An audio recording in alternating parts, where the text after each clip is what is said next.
আসসালামু আলাইকুম প্রিয় নার্সিং শিক্ষার্থীবৃন্দ, আশা করি সবাই ভালো আছেন। আমরা আজকে কথা বলবো রিসার্চের জন্য খুবই গুরুত্বপূর্ণ একটি অ্যাপস, যেটা হচ্ছে এসপিএসএস।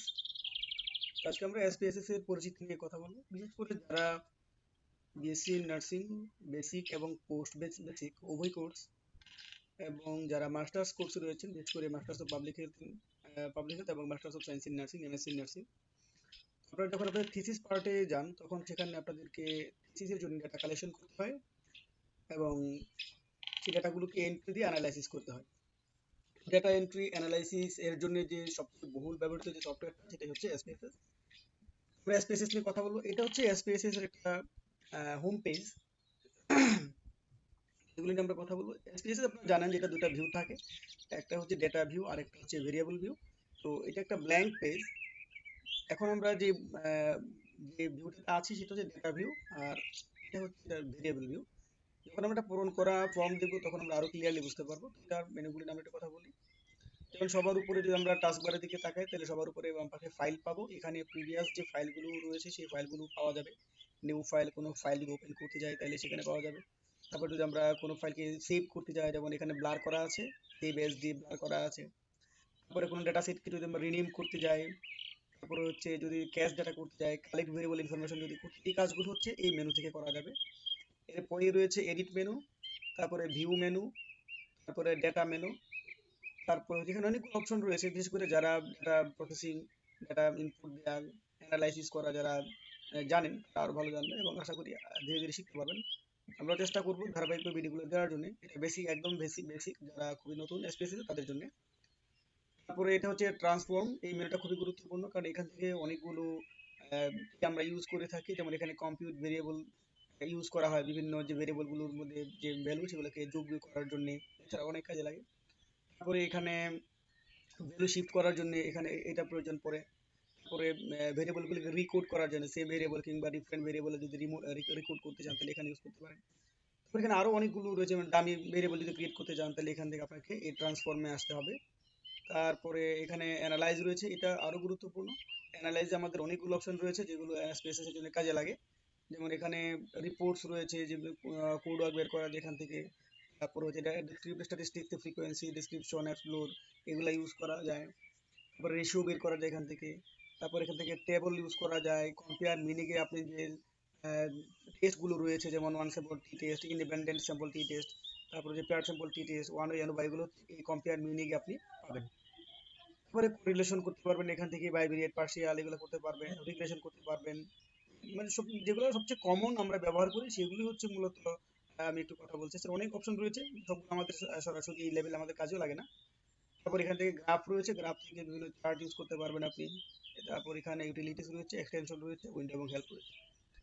এর নিচে যদি আমরা যাই, তাহলে ফাইলের নিচে এখানে যে প্রিভিয়াস যে ফাইলগুলো, অর্থাৎ যে ডাটা শিটগুলো, সেগুলো দেখতে পাবেন। এখানে সেভ অপশন, এটা প্রিন্ট অপশন, আর এটা হচ্ছে রিড এবং আনডু অপশন।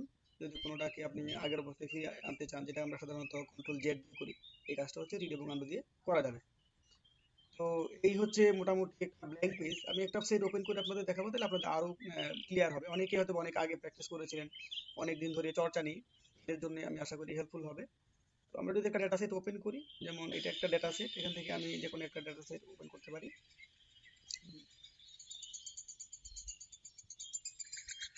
আচ্ছা, এটা হচ্ছে একটা ডেটা সেট, ফিল আপ করা একটা ডেটা সেট। যেমন আমরা বলছিলাম যে ডেটা ভিউ এবং ভেরিয়েবল ভিউ, এটা হচ্ছে ভেরিয়েবল ভিউ। যেমন এখানে যে কলামগুলো রয়েছে, কলামগুলোকে রিনেম দেওয়া করা আছে, যেমন নেম, তারপর হচ্ছে type, wide, decimal, level, value, missing, column, align, measure এবং রুল, এই নামে। তো ভেরিয়েবল নেমগুলোতে আপনারা জানেন যে ভেরিয়েবল এন্ট্রি দেওয়ার জন্য কিছু বেসিক রুল ফলো করতে হয়। যেমন ভেরিয়েবল এন্ট্রি দেওয়ার সময় এখানে ইলিগেল কোনো ক্যারেক্টার দেওয়া যাবে না, এখানে কোনো স্পেস দেওয়া যায় না। হ্যাঁ, তারপরে হচ্ছে বেশি ওয়ার্ড এখানে লেখা যায় না। এটা হচ্ছে ভেরিয়েবল নেম লেখার ক্ষেত্রে খুব সংক্ষেপে, যেমন আমরা চিনতে পারি যে আমি কোন ভেরিয়েবলটাকে মিন করছি। এটার জন্য মূলত এই ভেরিয়েবল ভিউটা, এই ভেরিয়েবলটা হচ্ছে ইউজ করা হয়। তারপর এটা কি ধরনের আমি এন্ট্রি দিচ্ছি, এটা কি নিউমেরিক কি না, এটা হচ্ছে এই জন্য টাইপ। হোয়াইট আমরা বেসিক্যালি 8 ইউজ করি, ডেসিমেল সাধারণত ইউজ করা হয় না। আর লেভেলটা হচ্ছে, যেমন আমরা ভেরিয়েবলটা থেকে ভেরিয়েবলটাকে আমরা খুব সংক্ষেপে আইডেন্টিফাই করেছিলাম। ভেরিয়েবল লেভেল হচ্ছে আরেকটু ইলাবোরেট করা, যেন আমরা এটাকে অ্যানালাইজেশন বুঝতে পারি যে এটা কোন প্রশ্নের বা কোন ভেরিয়েবলের ডেসক্রিপশন। যেমন আমরা এখানে লিখেছি আইডি, এটাকে আমরা লেভেল করছি আইডেন্টিফিকেশন অফ দ্য রেসপন্ডেন্ট। তারপরে এইজটাকে আমরা লেবেল করছি এইজ অফ দ্য রেসপন্ডেন্ট। আচ্ছা, তারপরে এখানে অপশন রয়েছে ভ্যালু। ভ্যালু অপশনগুলো কেন দিই আমরা, যেমন আমরা যখন এগুলাকে ডাটা সেট যখন আমরা কোডিং করি, যেমন আমি কোডিং করলাম হচ্ছে আমরা জেন্ডার বা সেক্স যেটাকে আমরা বলি, যেমন ওয়ান সমান সমান ওয়ান, যদি রেসপন্ডেন্ট যদি ওয়ানকে মার্ক করে তাহলে আমরা বুঝবো যে মেল, যদি টু মার্ক করে তাহলে বুঝবো আমরা ফিমেল। তো এই জিনিসটাকে আপনাকে ডাটা সেটে আপনাকে বুঝাইতে হবে, আপনি কত দিয়ে বোঝাতে চান সেটা সেভাবেই কিন্তু নিবে। তো এটা একটা ডিজিটাল একটা ভ্যালু থাকবে। কারণ আমরা এখানে বলেছি যে এক মানে মেল এবং দুই মানে হচ্ছে ফিমেল। অর্থাৎ যিনি রেসপন্ডেন্ট তিনি যদি দুই অ্যান্সার করে তাহলে আমরা বুঝে নিব তিনি ফিমেল, আর তিনি যদি এক অ্যান্সার করেন তাহলে আমরা বুঝে নিব তিনি হচ্ছে মেল। তো এখানে অপশন আছে, যেমন আপনি এখান থেকে ভ্যালু অ্যাড করতে পারবেন, চেঞ্জ করতে পারবেন, আবার কোনো চাইলে আপনি রিমুভও করে দিতে পারবেন। হ্যাঁ, আর একটু দেখাই তাহলে আরো একটু ক্লিয়ার হবে। যেমন এডুকেশনাল লেভেল দেখেন, এখানে আমরা বলছি যে ক্লায়েন্ট যদি জিরো, আমরা তো প্রশ্ন যেটাকে আমরা কথা বলতে ভুলে গেছি, যে আমরা ডেটা কালেকশনের জন্য যে কোয়েশ্চেনারটা ইউজ করি সেখানে কিন্তু আমরা যেভাবে কোডিং করি সেম কোডিং ভ্যালুটা কিন্তু আমাদের এই এসপিএসএস এ বসাইতে হবে।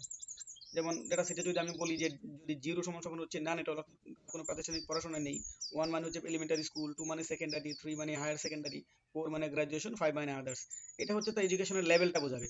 তো এই লেভেলটা বোঝানোর জন্য রেসপন্ডেন্ট যেভাবে অ্যান্সার করবেন সেইভাবে কিন্তু আমার এখানে এই এই এসপিএসসি আমাকে এন্ট্রিটা দিতে হবে, এরপর আমি অ্যানালাইসিসটা সঠিক আসবে। এখন ডেটা সেটে যদি ওয়ান মানে যদি নান এট অল থাকে, আর এখানে যদি আমি এসপিএসসি যদি আমি ওয়ান মানে এলিমেন্টারি স্কুল দিই তাহলে কিন্তু অ্যাকচুয়ালি এটা আসবে না। অর্থাৎ আমি যেভাবে ডেটা সেটটা কালেক্ট করেছি, ডেটা সেট কোশ্চেনিয়ারটা, সেই কোশ্চেনিয়ারের মতো করে এখানে আমাকে এন্ট্রিটা দিতে হবে। তারপরে ভ্যালু রয়েছে মিসিং, মিসিং ভ্যালু আছে কিনা এটা দেখাবে এখানে, কলাম অ্যালাইনমেন্টটা কেমন হবে, রাইট অ্যালাইনমেন্ট বেসিক্যালি ইউজ করা হয় এখানে।